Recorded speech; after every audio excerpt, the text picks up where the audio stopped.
Thank you, Christina, for the wonderful talk. Now, let us witness another cultural performance by the SLU Center for Culture and the Arts Performing Group.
So my name is Adenigwa Teslim, and I'm from Nigeria. I'm here in the Philippines taking up MS Pharmacy. MS Pharmacy, yeah. Why did I do that? Of course I know I'm taking up MS Pharmacy. So yeah, I'm taking up MS Pharmacy in the Philippines, and I've been here for quite a while. And I'm here to talk about my country, represent my culture, and just show you what Nigeria is all about. Come with me. It is not, but it is actually. It's a cultural representation. Come with me. I'll be telling you more about my country. Keep watching. So Nigeria, a country with 36 states, got her independence in 1960 with the country flag green, white, green. Oh, and let's not forget the national anthem. Arise, my voice is terrible, I know. What is not terrible though are these nice delicacies you can find in Nigeria. It's bossy, I know. I'm from a place in Nigeria called Lagos City. And do you know what they say about it? It's second to London. I'm not going to bore you with the details about my country because you have to go for that. But it is a nice city and a nice country. Not me trying to impress you with some Nigerian outfits. Child, anyways. So, Nigeria has 36 states in a country. Wow!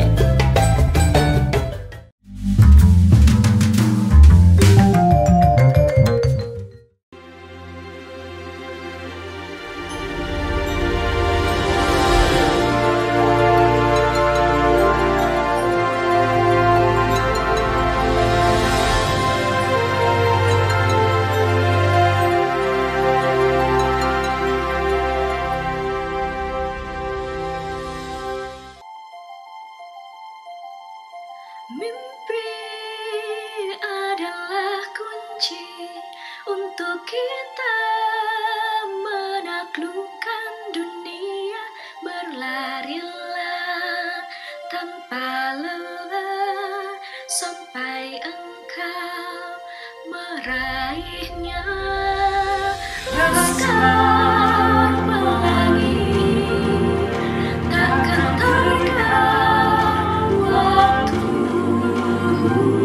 Beraskan mimpimu di angkasa, warnai bintang di jiwa. Laskar pelangi takkan terdekat waktu. Beraskan mimpimu di angkasa, warnai bintang di jiwa.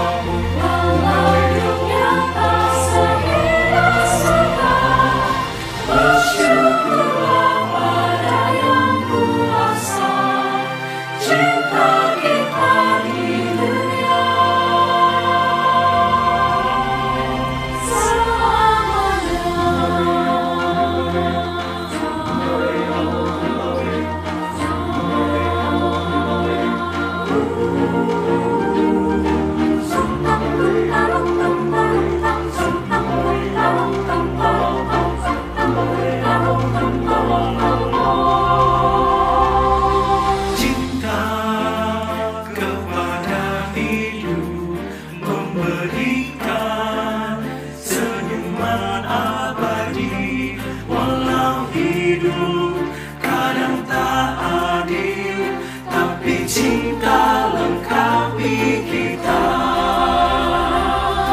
Laskar pelangi takkan terdekat waktu. Jangan pergi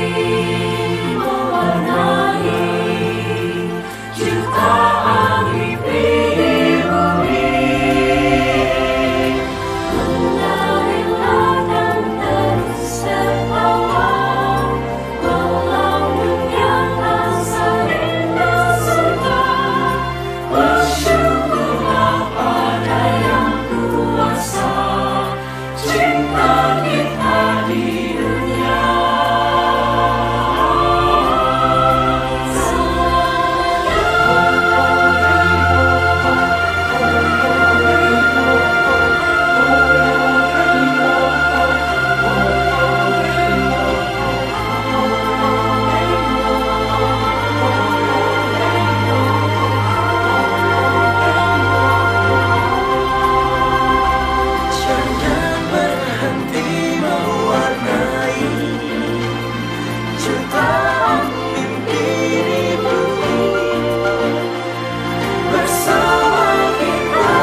Hello, ladies and gentlemen. My name is Oranchimik Boltmatter. I am taking up my Doctor of Philosophy in Management in St. Louis University, and I got my master's degree in St. Louis University as well last year. I am really grateful to be a part of the Louisiana family, and I am happy to present my beautiful country Mongolia and its culture. Let's enjoy the video. Mongolia, the land of blue skies and of its father Genghis Khan. Stunningly beautiful and mostly untouched nomadic lands.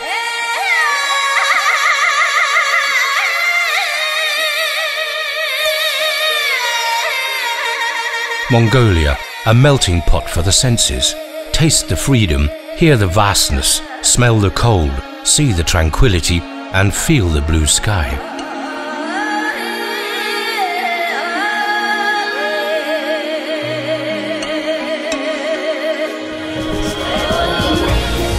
But the pulsating metropole Ulaanbaatar also belongs to Mongolia and is the very center of this modern country. Cosmopolitan, dynamic, but with an awareness of its traditions. Skyscrapers, luxury hotels, banks with global reach, an international university with a surprising number of young female faces, the highest standards of modern hospitals, and internationally connected media centers. With its doors wide open to the world and in the world, the Genghis Khan International Airport in Ulaanbaatar. A nomadic family moving to new pastures. Approximately half of all Mongolians still live with their herds and in their traditional nomadic tents, the gurs. House music in a gur. A New Year's festival. It's not only when celebrating with guests that Mongolians behave formally, but also amongst one another and between generations, they treat each other with love and respect. Whoever has grown up in a gur will always miss it. Horses live all year round in the open. In order to break them, they must first be caught. A tough start to a long friendship. In the Altai Mountains, the Kazakhs hunt on horseback using eagles, a proud nomadic tradition. In winter, Mongolian lakes freeze up to a depth of 2 meters, providing a welcome, faster and more comfortable means of traveling to that of the sandy summer tracks. Open-cast coal mining, Mongolia is one of the richest countries in the world.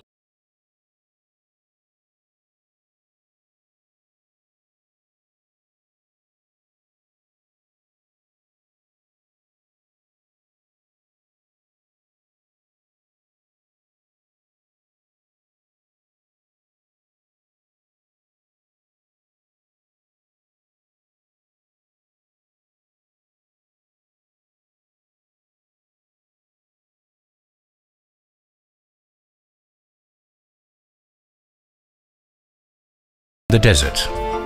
The tortoise was the emblem of the capital of the Mongolian Empire, the ruins of which bear witness to the amazing architectural achievements of the time, and are continued in Buddhist temples and monasteries. The richest jewel of all Mongolian historical art is the Amarbayaz Galant Monastery. Here, children and prospective monks are instructed in Tibetan Buddhism. Much older is the ancient indigenous nomadic religion, worshipping the heavens and a life in balance with nature. The shamans protected the people by evoking the help of their forefathers.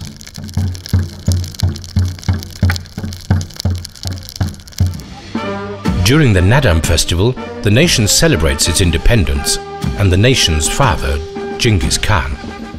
The nomadic culture and its 3 traditional sport disciplines for men: wrestling, which is still only for men;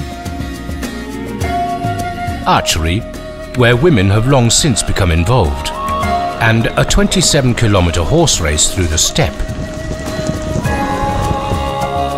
During the Nadam festival, Ulaanbaatar is booked out both day and night.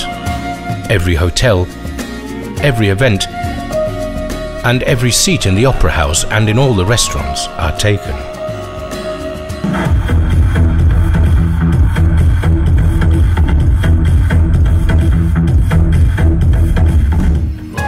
The Gobi Desert in southern Mongolia, with its age-old landscape, is a boundless adventure area for active travelers. Whether riding a camel, a horse, a mountain bike, a motorbike,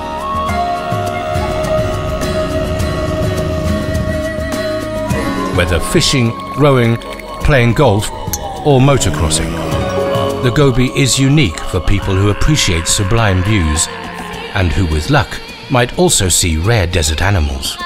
Or they might make a pilgrimage to the famous ancient rock paintings depicting a 3,000-year-old hunting story and yet another sensation, dinosaur fossils in the desert. Deep, earthy undertones with light sounds of the heavens above and the constant forward-driving rhythms of nature. Mongolia, a land like its music.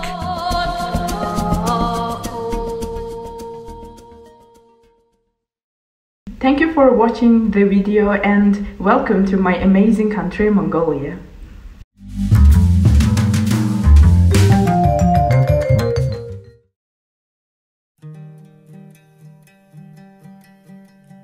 Hello everyone, this is Basil Al-Muthanna.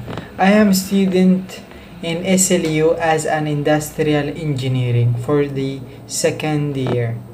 I am Arabs and I'm actually from Yemen, and today I'm gonna show you some part of our culture as a Yemeni or as an Arabian in general, and I am Muslim as well. So let's get started. So we will start with Ramadan month. As you know, now is April, and that considered in Arabic calendar as a holy month, which is for 30 days long. We are not allowed of many things during the day, daytime. I mean, from like 4:30 a.m. to 7 p.m. we are not allowed for many things such as eating food or drinking water and a lot of things. So I'm gonna show you an example of our first meal, the last meal before starting fasting, which is called as sahur. Let's see it. So the time now is 12. It's time to eat our dinner before we sleep and wake up so we can fast. So we have seafood here and fries, French fries, and we have onion, cooked onion, and we have the sauce, the garlic with mayonnaise, and we have tomato ketchup. And after that we can be ready to be fast. Not to mention water, because also we cannot drink water later on, so we have the water also. So after this meal we start fasting, no food, no water. And after that, because today is Friday, we will go to pray in the mosque. We have a big meeting. Actually, in Arabic culture, especially as a Muslim, Friday is a special day, such as like Sunday for Christianity. For European, it's like a holiday. It's like a vacation, not vacation. It's like a free day, which is a family meeting and going to church or going to mosque to pray and make the relationship between your God closer, also with your family. So I'm gonna go to the mosque, but first I'm gonna show you some culture clothes. So because I'm Yemen, I'm gonna start with Yemeni clothes, so you can have an idea. So as you can see, here is a example from Yemen traditional clothes, because I'm from Yemen. So that's called smawaz. So it is a long things, and you just clothe around you so you can feel comfortable, because during our time there is no panties or there's no jeans or anything. So, and you can wear normal t-shirt, any t-shirt, and that called the imama. So you can cover your head. It's a part of our design, as you can see here. And before they use a special knife, they put it here, so they are using it for when they want to cut something or to protect themselves from animals or to kill animals so they can eat. But I didn't wear it now because no, it's not useful anymore. But the new generation, they put their phones and wallet there because there is no pocket. Thank you. So after you see the Yemeni dress, it's called dress, yeah. So we will show you other culture clothes which is in Saudi Arabia, because now I am in Saudi Arabia, so I'm gonna show you the Saudi culture clothes. So as we can see, here's the Saudian cultural clothes. So let's start with the thobe. It's a white things almost during the summer, but for the winter time it can be black or something tough. So here the bucket, you can put pen or paper or money, and first you need to wear this cap. It's white cap, and then you put the kotra, and then you put something called alkal. So basically that's the simple things. And I'm gonna go to the mosque because today is a Friday, so we have a special prayer there. Let's go. So after this meal we start fasting, no food, no water. And after that, because today is Friday, we will go to pray in the mosque. We have a big meeting. Actually, in Arabic culture, especially as a Muslim, Friday is a special day, such as like Sunday for Christianity, for European, it's like a holiday. Yeah, like it's like a vacation, not vacation, it's like a free day, which is family meeting and going to church or going to mosque to pray and make the relationship between your God closer, also with your family. So I'm gonna go to the mosque, but first I'm gonna show you some culture clothes. So because I'm Yemen, I'm gonna start with Yemeni clothes, so you can have an idea. So let's see it.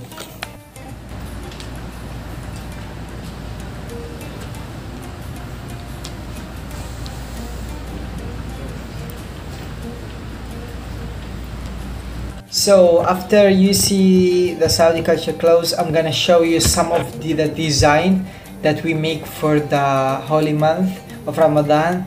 It's look like Christmas, the lights and the design, but it's not Christmas, it's Ramadan, but it's similar things. And as you can see here, this is our design for our doors. That's because of the holy month of Ramadan, as you can see here, but in Arabic. Anyway, it's look like Christmas, but we don't have Christmas, we have Ramadan. That's why we make a design, and that will be in every door. This is our door. Even our neighbors are the same.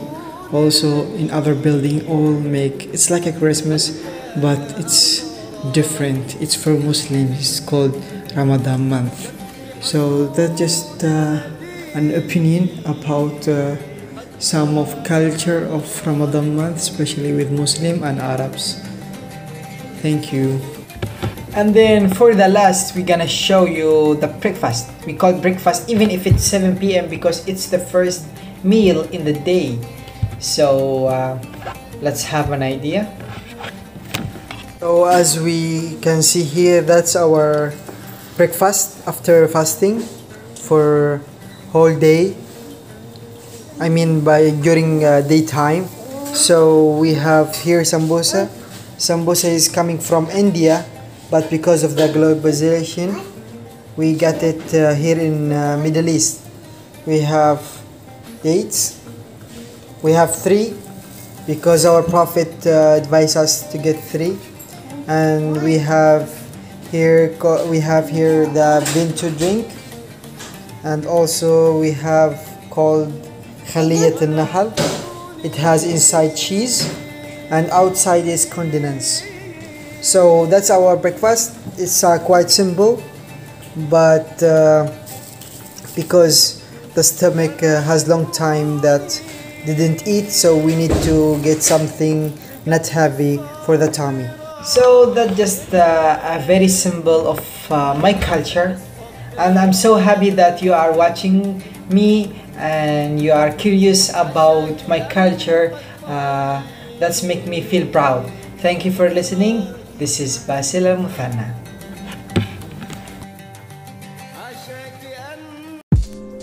To speak more about the global learning and intercultural awareness, we have the Vice Director for Global Education and Partnerships, Istanbul Aydin University in Turkey. We welcome Ms. Ayşe Deniz Özkan. Good afternoon, everyone. This is Ayşe Özkan, joining you from Istanbul. I would like to thank my colleagues at SLU for inviting me to be part of your International Intercultural Day. I'm delighted to be here. I have a short presentation. I have some PowerPoint slides. Let me share them with you.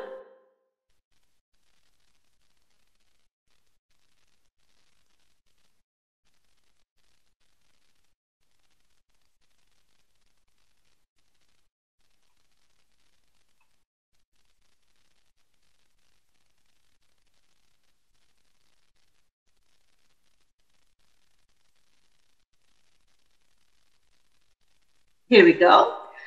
So the topic of my talk today is increasing access to global learning and intercultural awareness through digitalization. It's quite a topical thing to talk about during the pandemic days, so let's just dive right into it. Let me give you brief information about my university, about Istanbul Aydin University. We are a young university founded in 2003. And we have almost 40,000 students. 6,000 of them are international students, and we take great pride in that, to have a multinational, multicultural campus. We are quite a comprehensive university, covering disciplines from medicine to dentistry to law, business, social sciences, architecture, engineering, art and design, communications, many, many fields.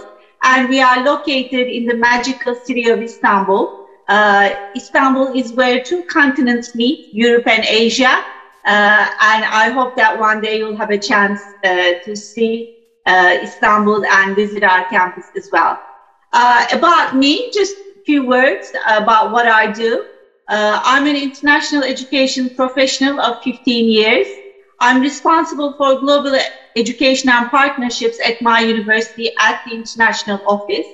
So what I do is we interact with universities abroad and we sign cooperation protocols with them. Based on these protocols, we do student and staff exchanges with universities abroad. We organize joint conferences or workshops. We organize summer schools for international students, mostly from our partner universities. And I try to sort of organize, manage study abroad programs for my university students to give them the chance to, have a learning experience at their university so that they will have a global perspective when they graduate. So this is really the reason why we do what we do, and that is creating global learning opportunities for our students. What do we mean by sort of global learning? What do we want to achieve with creating these global learning opportunities for our students? We want our students to have intercultural awareness, have an understanding of diversity, being respectful of others, showing empathy for people other than themselves, understanding complex problems. We want our students to have intercultural communication skills so they can communicate effectively with people from different cultures, so they will be able to work effectively with people from different cultures. And of course, we want our students to be inclusive so that everyone around them in their personal lives, their professional lives, they feel valued so that everybody can make an equal contribution. These are, I think, musts for anyone, a young person living in this globalized world today. So what do we do to give these global learning opportunities to our students? If you look at the work of most international offices at most universities around the world, you will see this under this heading of study abroad. We organize study abroad programs. These are, quite traditional. They are semester-based or they last one academic year. And we, based on our cooperation protocols, we organize for our students to go and study at a partner university in a different culture, so be exposed to a different culture, experience, the academic culture there, as well as meet their peers in a different country and learn from their sort of perspectives, right? So this is mostly what we do at the international office of any university. So there is this sort of emphasis on mobility, on sending students abroad. Unfortunately, there are a lot of problems to student mobility going from, one university to another partner university in a different country. It's an expensive thing, so there are lots of financial issues or obstacles for many students. There are visa problems. Sometimes when you go for a semester abroad, the courses that you take at the partner university may not match your curriculum requirements at your home institution. So that's an obstacle that may deter you from undertaking a study abroad semester. And, there are other things. For example, students with disabilities find it very difficult to go abroad on a semester abroad program. So if you look at the study abroad phenomenon for many university students, it's a wonderful opportunity, but unfortunately, such a small percentage of students actually get to study abroad, and they are a really small privileged group. And this is not just for, countries, where we consider the economy developing or emerging. Even for like the richest countries in the world, only a very small percentage of students, usually around 5%, own a passport, have the financial means and the family support to go abroad to a different country for a semester or academic year-long exchange program. So basically, that was the case before the pandemic. And when the pandemic sort of happened, of course, this was a huge disruption. All our physical mobilities were suspended. We couldn't welcome exchange students on our campus. We couldn't send our students abroad to our partner universities. But we had to innovate, and we had to sort of continue with our work of internationalization and creating global learning opportunities for our students. Basically, we had many digital tools already at our disposal before the pandemic, but somehow, this emphasis on physical mobility, made us not use these digital tools as much as we could, honestly. So with the pandemic, when physical mobility stopped, we turned our attention to these digital tools, and we really moved all sorts of online education from the sidelines, from the fringes to the mainstream of education, to the center of our educational activities at the university. So international work, our international programs, study abroad programs, also moved online. We used a lot of creativity and, of course, the digital tools at our disposal. So what were the benefits? So we were doing this sort of digitalized internationalization since March of last year. So we had now more than a year of using digital tools to further internationalization, to keep creating global learning opportunities for our students. What did we learn? What did we experience? we realized that digitalization in internationalization really increased access and inclusion to global learning. Without the constraints of time and budget necessary for physical mobility, we could do much more global exchanges, not just for our students, but for staff as well. And we could do this sort of global learning with less carbon footprint, because there were so many, less people flying, students and staff, your university rectors or international officers, as well as all these students going on these semester abroad programs. So this really brought a focus to sustainable internationalization. How can we provide global learning opportunities to more students, to a more diverse group of students, without creating, damage to the environment? So this brought on, again, a better understanding, more emphasis on internationalization at home. Maybe we are not able to send our students abroad at the moment, but we can bring the world to our students, to their online classrooms. So again, a lot of emphasis and attention now on curriculum internationalization. So we see a lot of our lecturers working with their colleagues from universities abroad and bringing their perspectives, their knowledge and expertise to their students. And, this sort of academic exchange increasing and being embedded in the actual teaching and learning in the curriculum.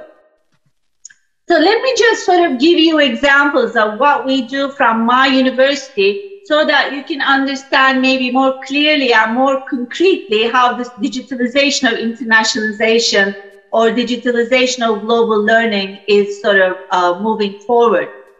For example, we always had an exchange semester for students from our partner universities, starting, with fall 2020. We started a virtual exchange program.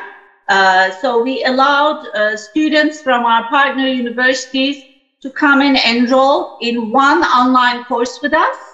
And we realized that even in the first semester, when this was like exactly new, we welcomed a larger group of students and a more diverse group of students than we normally do when we do physical, study abroad semesters at Istanbul ID University.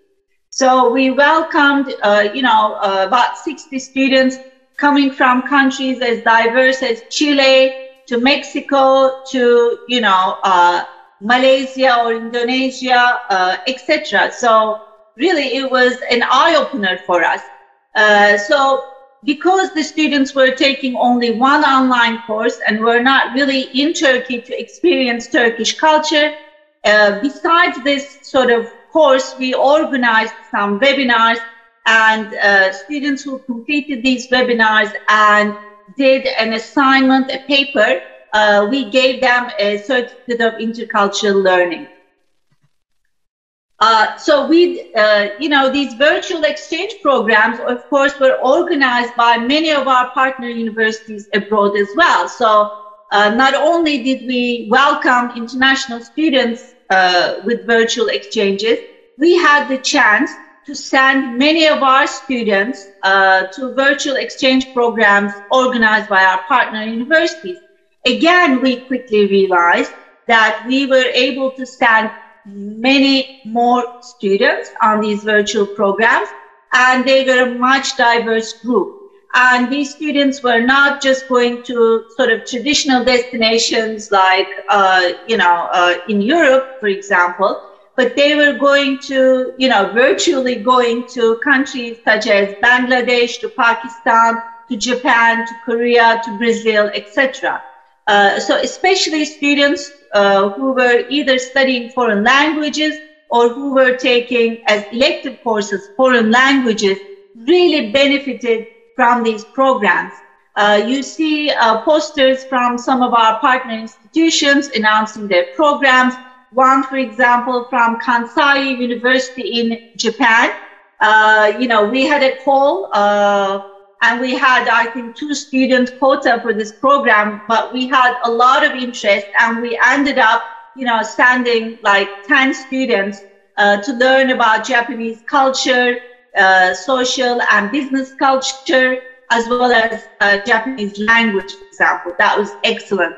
Also, many of our partners organized sort of more innovative programs, not just semester exchanges, but short certificate programs. For example, a partner university in Indonesia had a course in sustainable energy. Another one in Bangladesh had a short certificate online program in social entrepreneurship. So again, many of our students benefited from these virtual programs. And, at the end of the year, we realized that we were able to engage more students on these programs compared to when we were doing these, physically.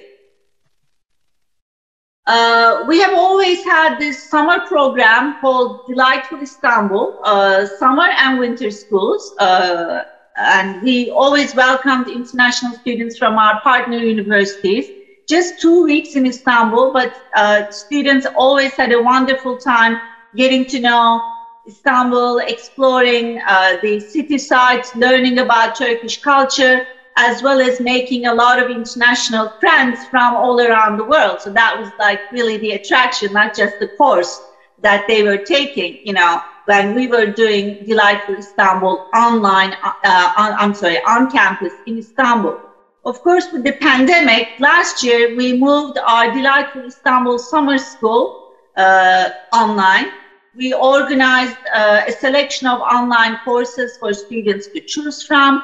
We organized virtual city tours. For example, students could do virtual museum visits all around Istanbul. And again, we organized some webinars so that at the end of the program, if students completed a paper assignment, they could again get an intercultural awareness certificate. So we tried to sort of simulate the experience as much as we could online. We also organized a lot of Global Connect seminars or webinars now since the pandemic.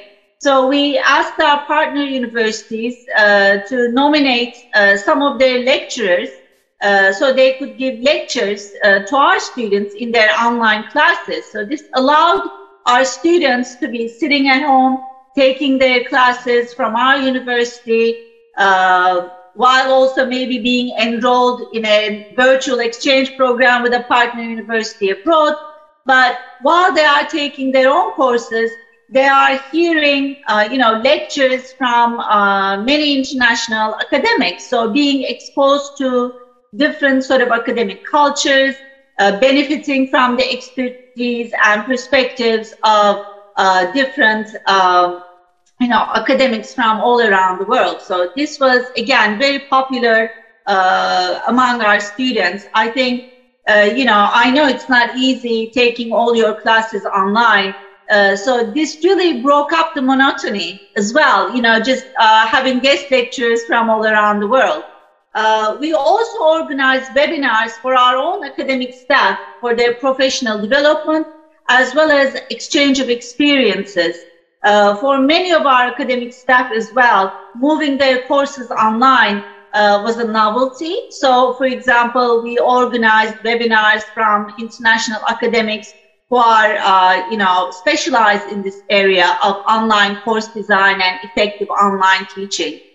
We also had, webinars for academic staff on internationalization of the curriculum, how to sort of incorporate global perspectives into their sort of classroom reading materials or lectures, etc. So again, these were also interesting for many of our academic staff. As the international office as well, we kept connected to our partners, partner universities all around the world. Again, in this almost 14 months now, we are organizing now our Global Partners Week. We used to do this in Istanbul every winter. Now we are doing this online. So we will meet with our peers, our colleagues, from different universities all around the world, and we will be discussing how the pandemic affected our work and what are some our best practices or innovative practices so we can share. So we are keeping the discussion and the dialogue open with our colleagues from all around the world. We do, virtual, cooperation protocol signing ceremonies, that is replacing now these physical visits by our colleagues. We are organizing joint mini conferences, again, online. And I'm, for example, joining many events organized by our partner universities. So this is one of them. I sometimes say I get to travel more often, more frequently than I used to.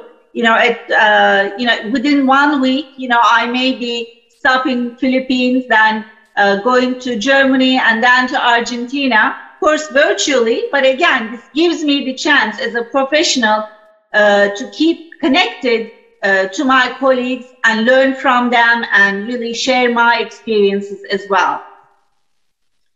Another sort of aspect of our work, campus internationalization, we used to organize a lot of international student activities on our campus. A lot of international days, festivals. Of course, it was lovely, connecting with all the local and international students on campus, physically when we were able to do this. But during the pandemic, when we weren't able to meet on campus, we moved many of our events online and we used social media, again, very effectively, I think. So we organized, for example, many webinars for our international students about well-being, agility and resilience during this pandemic. So we brought in a lot of, let's say, psychological counselors and other experts to speak and address our international students to help them through this process. In order to connect all our international students in an extracurricular sort of setting or environment, we are organizing online Netflix parties where students watch the same movie and then get to discuss it, for example. And we also keep continuing, celebrating important national or religious holidays of our students, from Christmas to Nowruz, or other sort of holidays. So the idea is to keep the interaction between local and international students alive, especially, send a message to our international students that we are still connected to them. They are not alone during this pandemic.